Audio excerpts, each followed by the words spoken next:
In a car park outside Hamburg station, these refugees are about to start the last leg of a long journey.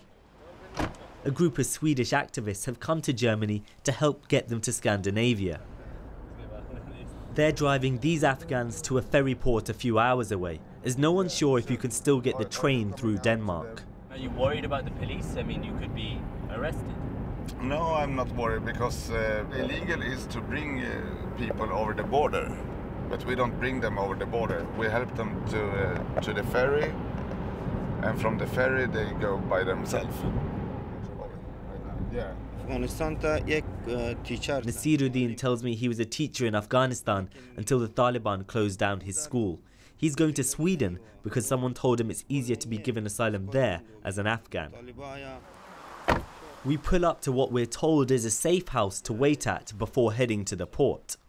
The Afghans thank the drivers, but it's not the first time they've been helped. You got this jacket in Austria and you got this jacket in Germany. Yes. What they call a safe house turns out actually to be a left-wing and pretty hipster community space, which in the last couple of days has become a local hub for volunteers and refugees planning on travelling to Sweden. Ahmad has come from Damascus in his wheelchair and hopes once he's in Sweden, his children will follow. They have been left without education, no school for the past 3 years, so I want to go to Sweden to help them. Before I know see him in Syria, he from Damascus and me from Tartus city. But I see this from my Syria, from my country, I help him. Walking, me and him from Budapest, 70 kilometer walking. You walked for 70 kilometers? Yeah, me and him. Yes, with another people, 5,000 people walking. You see in news. The march? Yes. They've been travelling with fellow Syrians Mohammed and his 2 children, 11-year-old Sidra and 13-year-old Hamza. They all had to cross the sea from Turkey to Greece. They were crying in the boat. I held tight into both of them so that they wouldn't fall into the water when the waves hit the boat.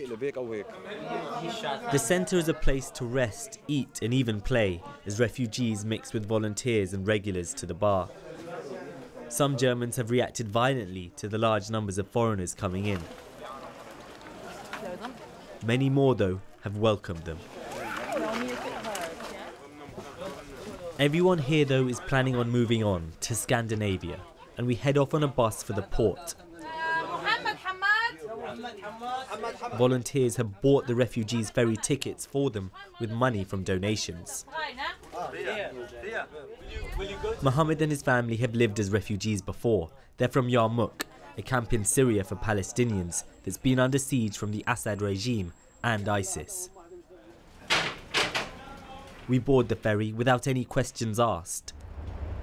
In around 9 hours' time, we will be in Sweden. Mohammed calls his wife, still in Jordan. What did she say? Be careful to children. The wife and be careful to children. She crying? Ah, yes. As dawn breaks the next morning, we catch our first glimpse of Sweden. I can't believe it. Thank God we've arrived. After all the suffering, we made it in the end. Praise God for everything. We've made it here after all the trouble. We're finally safe. As we dock, Swedish police and immigration board the ferry. Amongst the refugees are dozens of Afghan children travelling alone. Some don't want to stay in Sweden. They ask me worriedly if they'll be forced to give their fingerprints. We're taken to a reception centre in Malmö.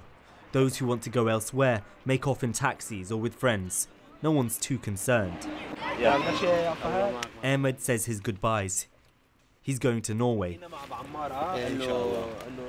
For Mohammed, his children and Ahmad, this is their final stop and their new home.